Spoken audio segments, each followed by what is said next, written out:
Olá, queridas irmãs, queridos irmãos. Começamos mais um programa O Espírito da Letra, analisando a obra de André Luiz. Você deve estar curioso, como eu, porque no programa anterior nós vimos uma descrição do ambiente onde André Luiz e Hilário, o instrutor Druso, estão conversando. E já deu para a gente notar uma grande diferença entre o que está no ambiente interno da mansão Paz e aquilo que está do lado de fora. Você lembra, no capítulo 1, que eles estavam fazendo uma descrição exatamente daquele ambiente e víamos uma tempestade carregando lama, como se fosse um piche que circulava, e nesse meio rostos, seres grudados uns aos outros eram levados na ventania. Lembra disto? Estas são descrições importantíssimas que devem estar sempre na nossa memória. Porque todos nós, se não mudarmos nossas vibrações, se não alterarmos o que nós costumamos fazer com o nosso pensamento, com a nossa mente, com o nosso sentimento, nos candidatamos a estágios em regiões semelhantes para onde nosso pensamento vai nos levar. O teor denso das nossas vibrações estará nos candidatando, nos situando em ambientes assim. Porém, além de termos tido essas primeiras noções, no final do capítulo 1, nós vimos que Druso convida seus novos pupilos a irem ao encontro de um contingente de asilados na Mansão Paz, que já estava adequadamente preparado para ouvir, como ele fazia periodicamente, uma preleção. Você que está nos assistindo pode acompanhar com o seu livro. Pegue o seu livro. Hoje, nós vamos começar o capítulo 2.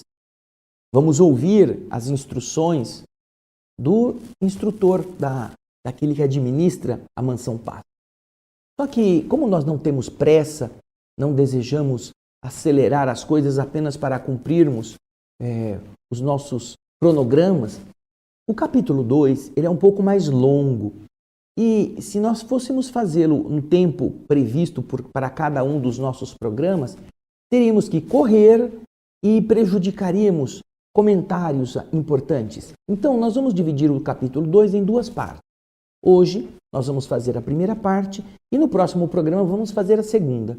Mas eu gostaria que você não ficasse esperando, semana que vem, para ler o capítulo todo. Prepare-se, pegue o seu livro e vamos começar com o capítulo número 2. Vamos lá? Pegue aí, o título você vai encontrar já no nosso slide. Comentários do instrutor. Diz André Luiz que o recinto para o qual eles haviam ido era confortável e amplo. Porém, a expressiva assembleia que estava lotando aquele lugar, em grande parte era desagradável e triste, as pessoas que estavam lá sentadas. Ao clarão de vários lampadários, vários lustres, nós podíamos observar daquele largo tablado, aquele estrado que fica um pouco mais alto, em que eles se instalaram com o orientador, eles podiam ver os semblantes disformes, estranhos, grotescos, que na sua maioria ali se reuniam, se congregavam. Aqui e ali estavam acomodados assistentes e enfermeiros, cuja posição espiritual dava para distinguir facilmente pela sua presença simpática e pela maneira com que encorajavam os sofredores. Eu fiz um cálculo, diz André. Eu fiz um cálculo que ali devia haver mais ou menos 200 enfermos. 200 era mais ou menos o número dos doentes que estavam à nossa frente, reunidos. E olha agora o que ele vai explicar. Dos 200, mais de 2/3 apresentavam deformidades fisionômicas. Você imaginar que, mais ou menos dos 200, 140 aproximadamente tinham alterações fisionômicas para o lado da deformidade, tinham coisas estranhas na estrutura da sua pele, do seu corpo, como se fossem aleijões ou doenças. Dos 200 que estavam ali, e olha, estes 200 eram os melhores. Eram os que já estavam mais calmos, que já tinham mais condições de entendimento. Agora André vai falar sobre uma comparação para que a gente pudesse fazer uma ideia do que é que ele estava vendo.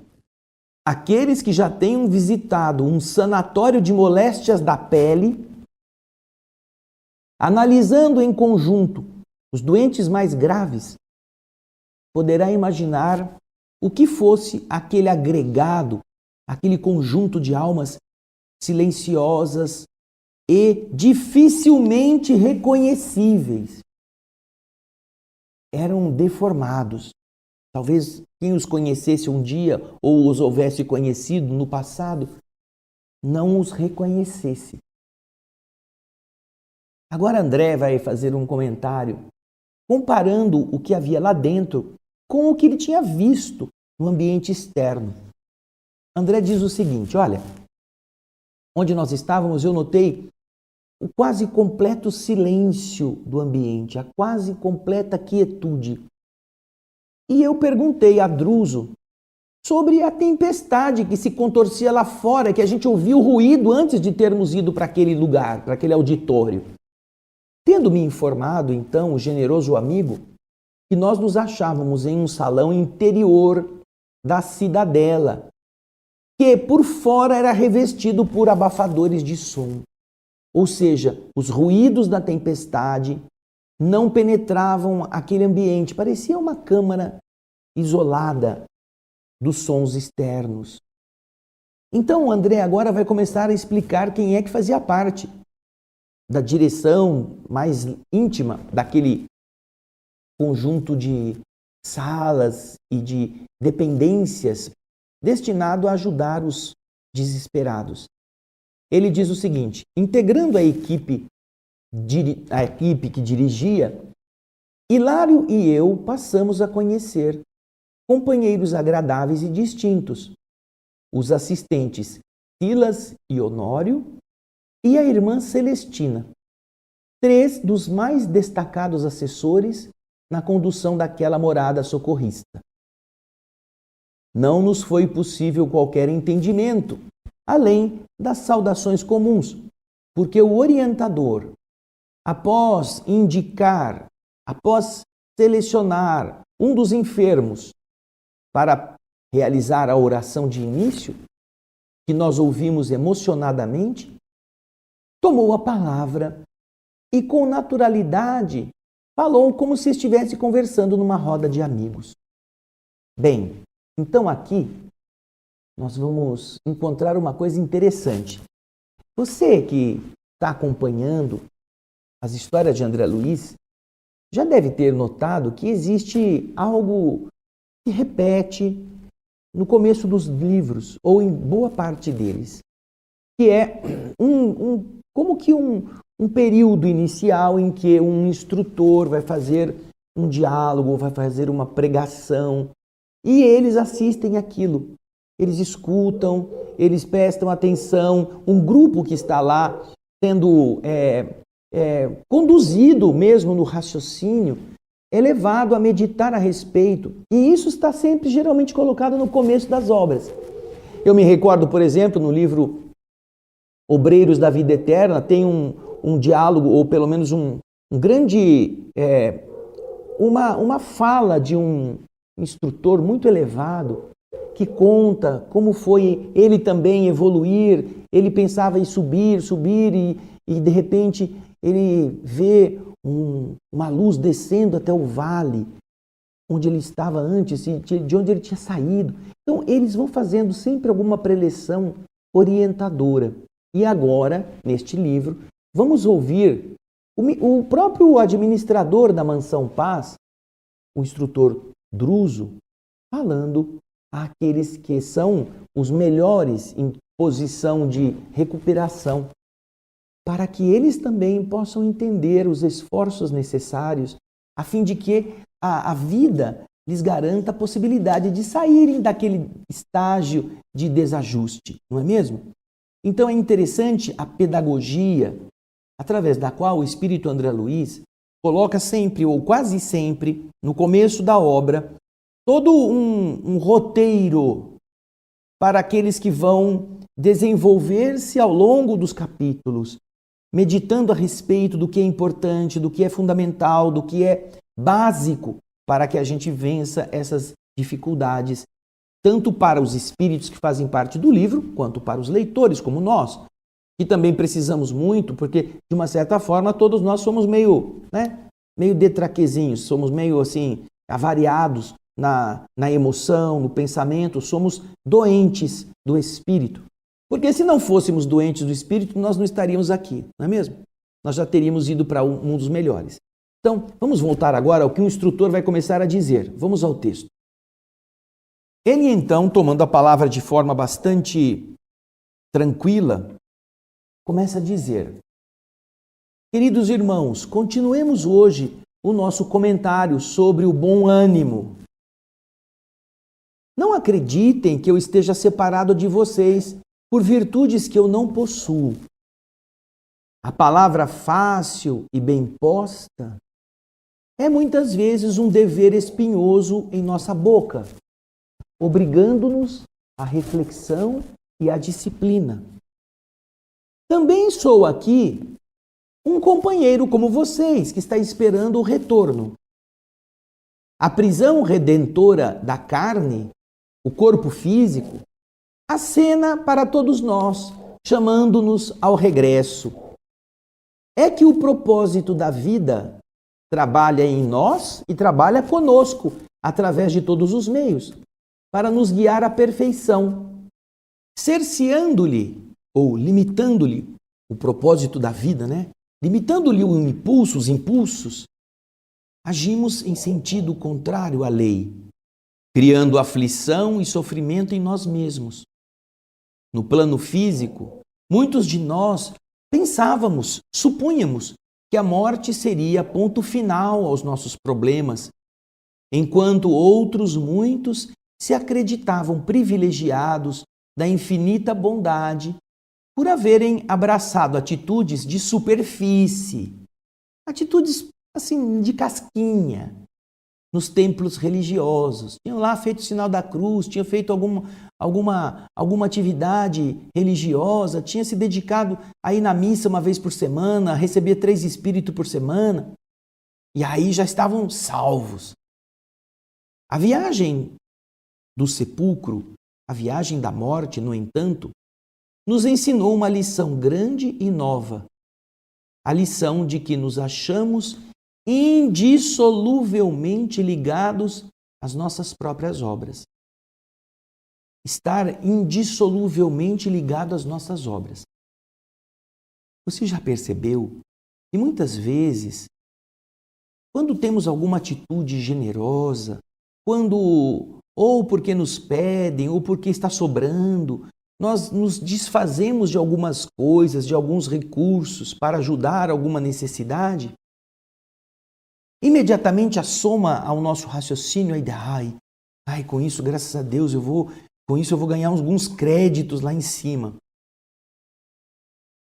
E nós vivemos então nesse sistema de contabilidade, como se o universo pudesse ser ludibriado, transformando maus indivíduos, às vezes até meliantes, desonestos, corruptos, em santos, porque pegaram do roubo que eles praticaram e deram um pouquinho em alguma obra de assistência.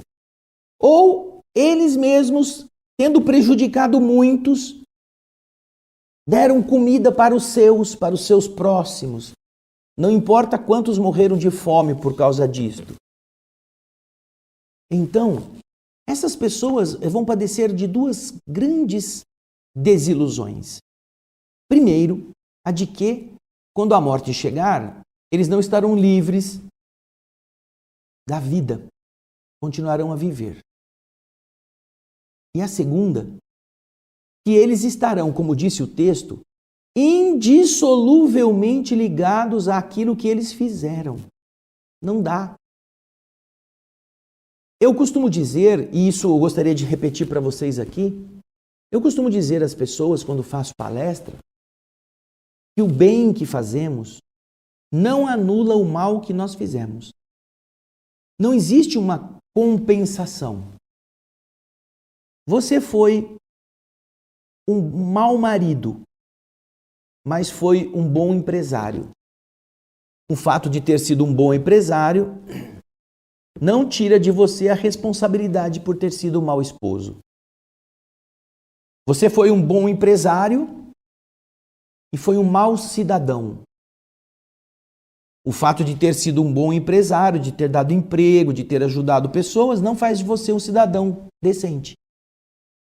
Todos os crimes que você praticou como um mau cidadão, você terá que reparar. É claro que a condição de ter sido um bom aluno em uma determinada matéria, porque isso você pode comparar com a escola. Quando você estudava, você tinha em cada ano, às vezes 4, 5, 8, 10 matérias diferentes. Então vou colocar as básicas. Português, matemática, física, química, biologia, inglês ou francês. Então, o que acontece? Para você passar de ano, você precisava ter boas notas em todas as matérias.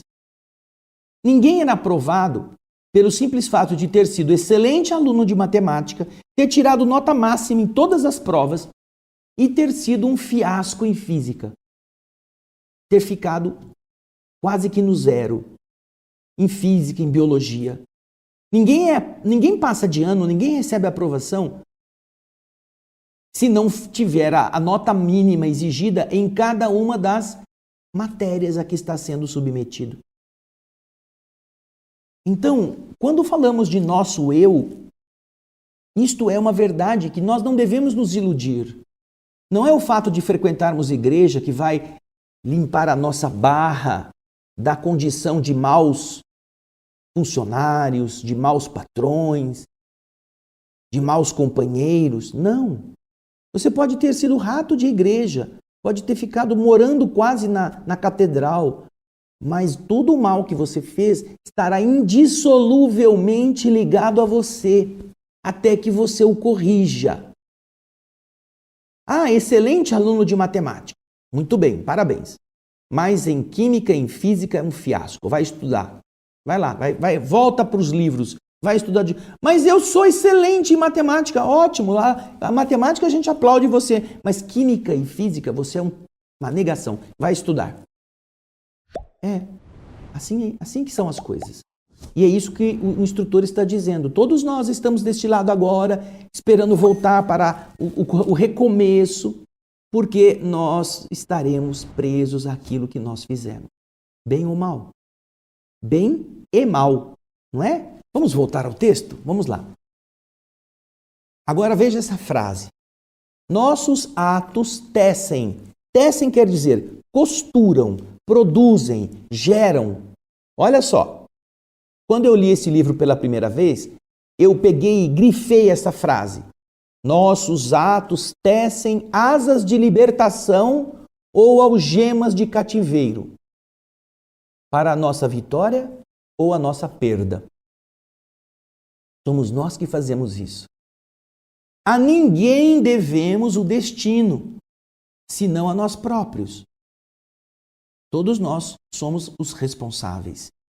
Entretanto, se é verdade que nos vemos hoje debaixo das ruínas de nossas realizações deploráveis, não estamos sem esperança.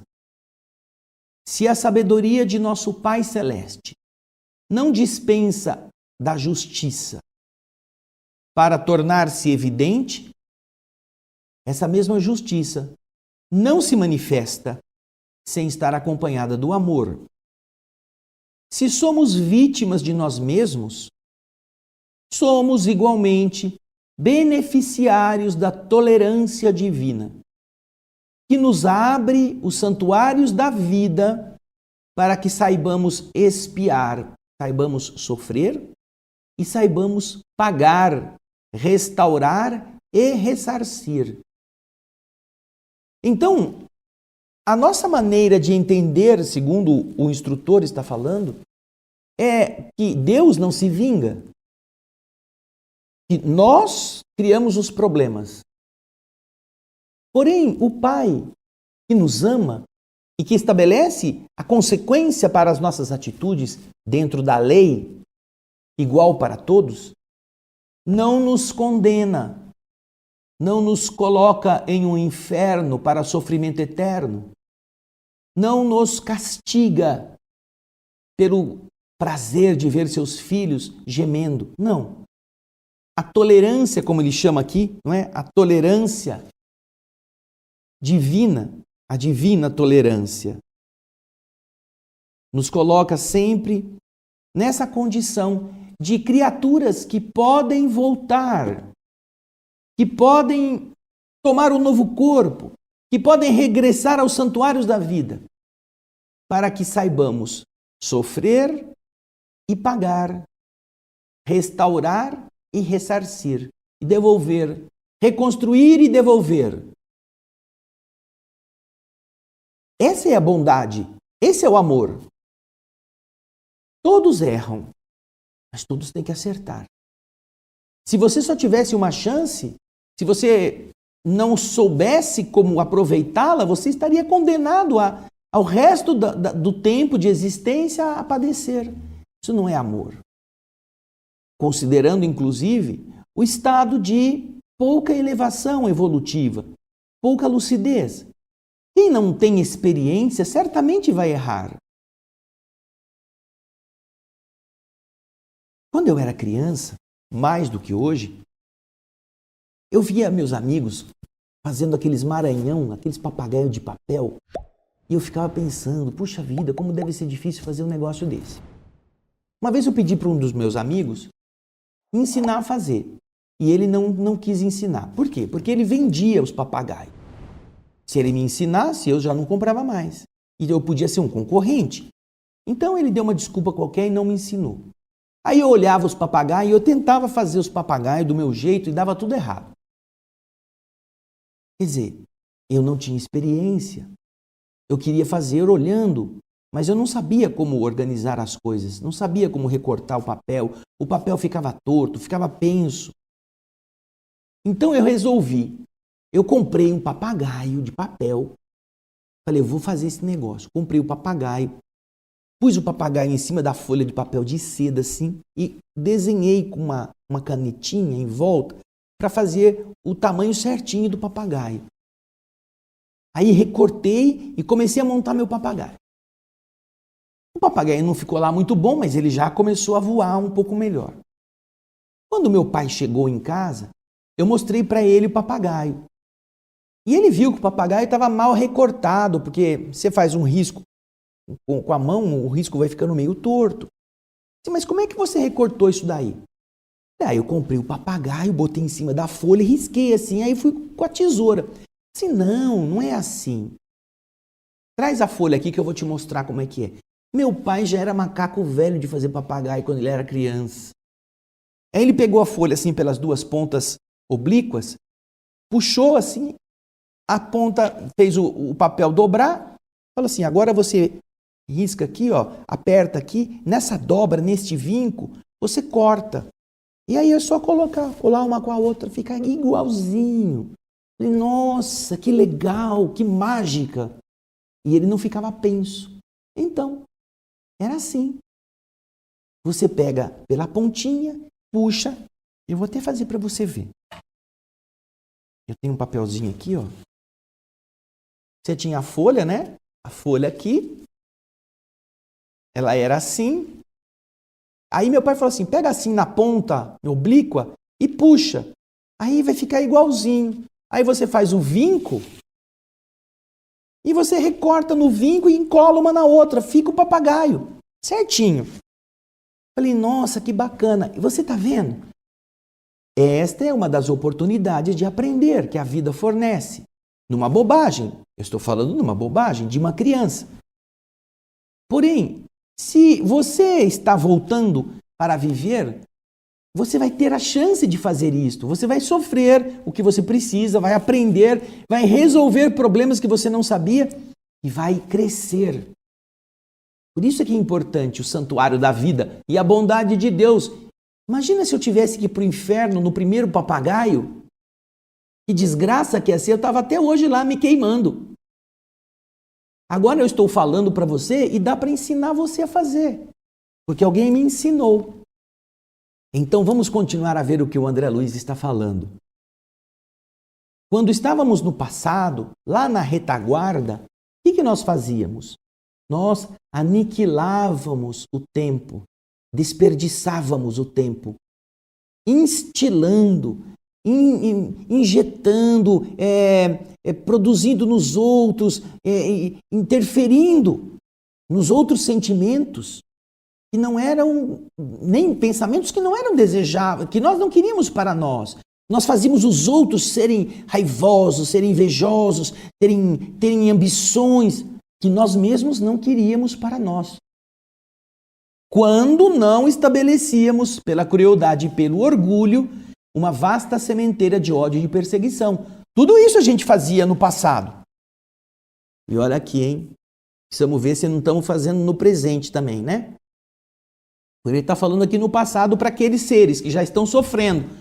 Mas nós somos leitores, nós temos um rostinho bonitinho, nós temos o corpo perfeito ou quase perfeito. E será que não estamos fazendo isso?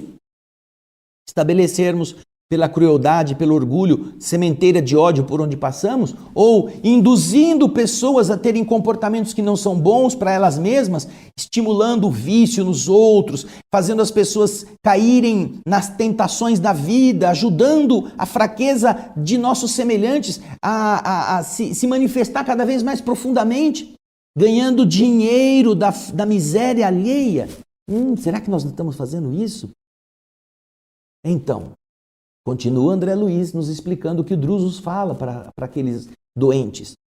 Continua o instrutor. Com essas atitudes, com semelhantes atitudes, porém, levantamos em nosso prejuízo a desarmonia e o sofrimento que nos sitiam, que nos cercam a existência como implacáveis fantasmas. Como você não pode fugir deles. O passado fala em nós com gritos de credor exigente, amontoando sobre as nossas cabeças os frutos amargos da plantação que fizemos. Daí os desajustes e enfermidades que nos assaltam a mente, que desarticulam os veículos de manifestação que nós temos, que nos deixam assim meio abobados, atontados, com dificuldade de memória, com dificuldade de organizar a nossa forma. Nós pensávamos, diz Druso, que passar pela morte, a transição do sepulcro, fosse uma lavagem miraculosa, fosse um lava-jato desses que você entra com o carro sujo e sai com ele limpinho, liberando-nos o espírito. Mas nós voltamos, nós acordamos, nós ressuscitamos, nós ressurgimos no perispírito de agora com os males que alimentamos em nosso ser no passado. As doenças voltam no equilíbrio do nosso perispírito, fazendo com que elas se manifestem em atitudes deformantes, desajustadas. Nossas ligações com a retaguarda, por essa razão, estão vivas em nós. Laços de afetividade mal dirigida e cadeias de aversão nos prendem ainda a companheiros encarnados e desencarnados. Muitos deles em desequilíbrios mais graves e constringentes do que os nossos. Né? Você traiu seu marido porque encontrou um bonitão mais rico ou mais atraente, foi embora com ele, o marido entrou em depressão, ficou arrasado. Não se matou, mas não teve mais força para continuar o vício que possuía. Ou o contrário, você trocou a sua esposa já cansada por uma outra mais novinha e a pobrezinha da sua ex-mulher agora se vê atirada num canto como um trapo velho, sofrendo. Então, os desequilíbrios dessas pessoas estão em nós. Somos responsáveis por eles. E pensávamos que morrer acabava tudo. Ao contrário. E então diz o instrutor, nutrindo propósitos de regeneração e de melhoria, somos hoje criaturas despertando entre o inferno e a terra, que se afinam tão entranhadamente com o outro, um com o outro, como nós e nossos feitos. Achamo-nos imbuídos do sonho de renovação e paz, aspirando à imersão na vida superior. Nós queremos subir, queremos ir para o alto. Entretanto, puxa vida, quem poderia adquirir respeitabilidade sem quitar-se com a lei? Como é possível estar entre os eleitos com os pés sujos de barro? Ninguém avança para a frente sem pagar as dívidas que contraiu. Como trilhar o caminho dos anjos, de pés amarrados ao carreiro dos homens que nos acusam as faltas, compelindo-nos, obrigando-nos a nossa memória voltar a mergulhar nas sombras? Nós precisaremos limpar a memória, livrar-nos das sombras. Ninguém conseguirá subir se não fizer isto.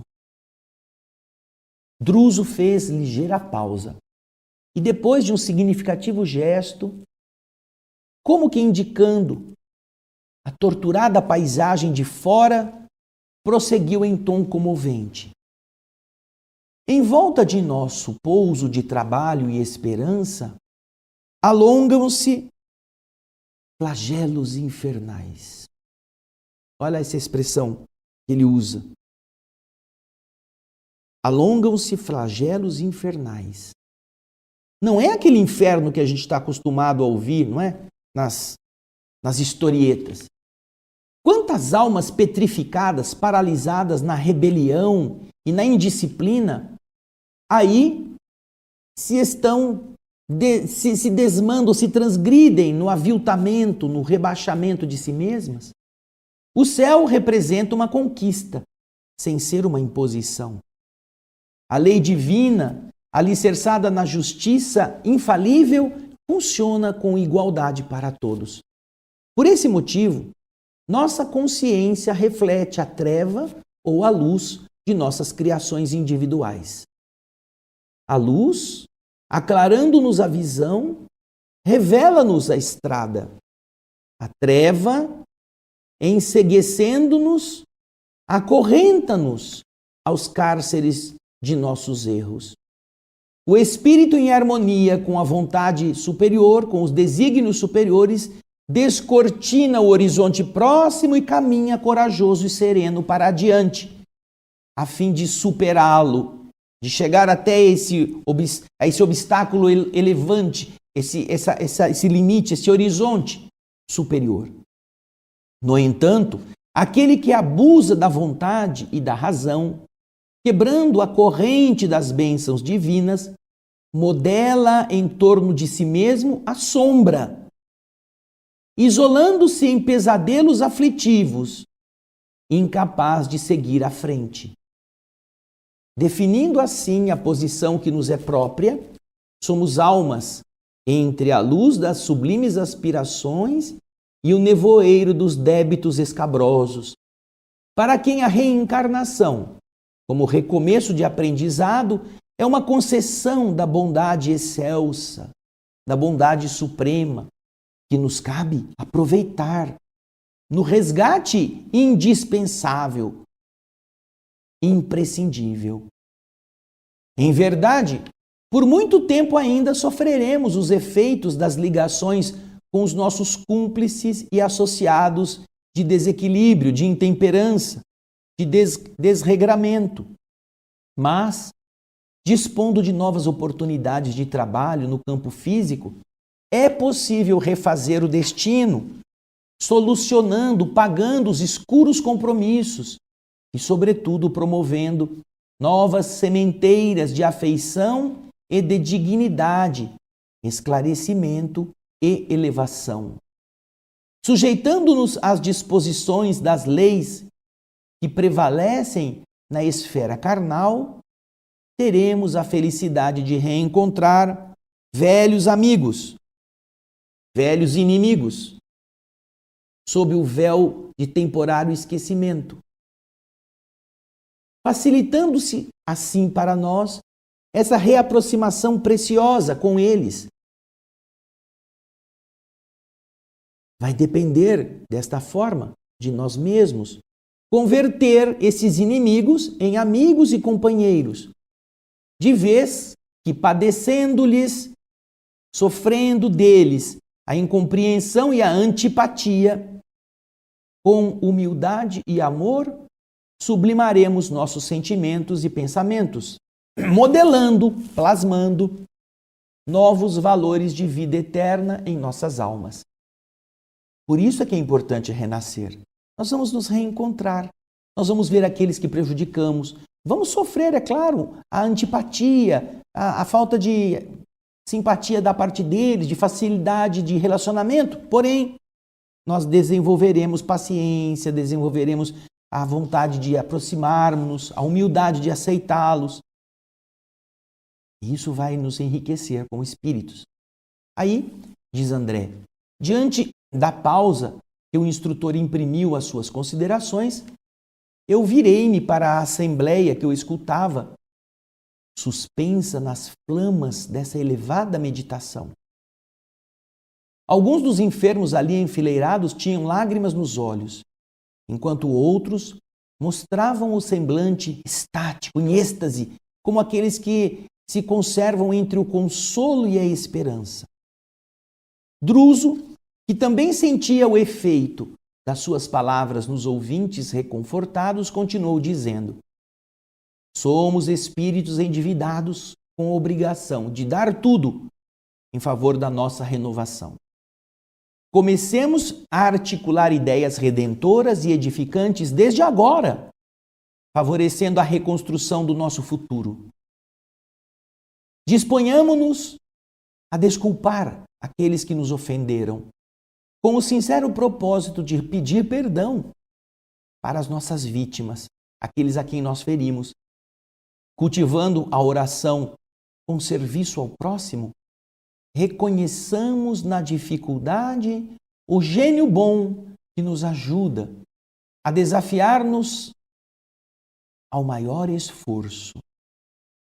Reunindo todas as possibilidades ao nosso alcance, espalhemos nas províncias de treva e de dor que nos rodeiam o socorro da prece e o concurso, a ajuda do braço fraternal, preparando o regresso ao campo da luta, o campo carnal, em que o Senhor, pela bênção de um corpo novo, nos ajudará a esquecer o mal e replantar o bem. Para nós, herdeiros de longo passado culposo, a esfera das formas físicas simboliza a porta de saída do inferno que nós criamos para nós mesmos. Superando nossas enfermidades morais e extinguindo antigas viciações, no triunfo sobre nós mesmos, nós purificaremos, nós acrisolaremos nossas qualidades de espírito, a fim de que, em nos elevando, possamos estender mãos amigas àqueles que jazem na lama do infortúnio. Nós que temos errado nas sombras, atormentados viajores do sofrimento, nós que conhecemos o deserto de gelo e o suplício do fogo na alma oprimida, poderíamos, acaso, encontrar maior felicidade do que a de subir alguns degraus no céu para descer com segurança aos infernos, de modo a salvar aqueles que mais amamos, perdidos hoje quais nós mesmos nos achávamos ontem nas furnas da miséria e da morte? Dezenas de circunstantes entreolhavam-se, admirados e felizes. Quem de nós, ouvindo isto e se reconhecendo partícipe deste cenário fúnebre, funéreo, de dor, de heranças malditas das nossas próprias culpas, não nos veríamos assim, premiados com a noção de que voltar à vida não é punição, é oportunidade. E assim, você que está nos assistindo, poderá dar continuidade à leitura, agora que nós vamos deixar a outra parte, que André Luiz vai concluir este capítulo para o nosso próximo programa. Já nesse discurso encontraremos muito aqui prestar atenção, muito que poderá ser aplicado em nós mesmos e converter a maneira como nós interpretamos a nossa vida, os nossos problemas, em uma outra forma, como bênçãos, como algo que nós podemos fazer para levar nosso espírito a uma situação melhor. Lembre disso. Nada que você vê como mal representa um mal. Talvez a maneira de ver as coisas é que esteja muito errada por ignorarmos as leis do universo. Mas com a ajuda de André Luiz, nós vamos conhecer com mais profundidade todas elas. Obrigado pelo seu carinho, obrigado pela sua presença. Faça com que seus amigos também possam assistir, ou pelo menos saber que existe o Espírito da Letra, agora neste maravilhoso livro Ação e Reação. E nós esperaremos você no nosso próximo programa. Muito obrigado, até lá e muita paz.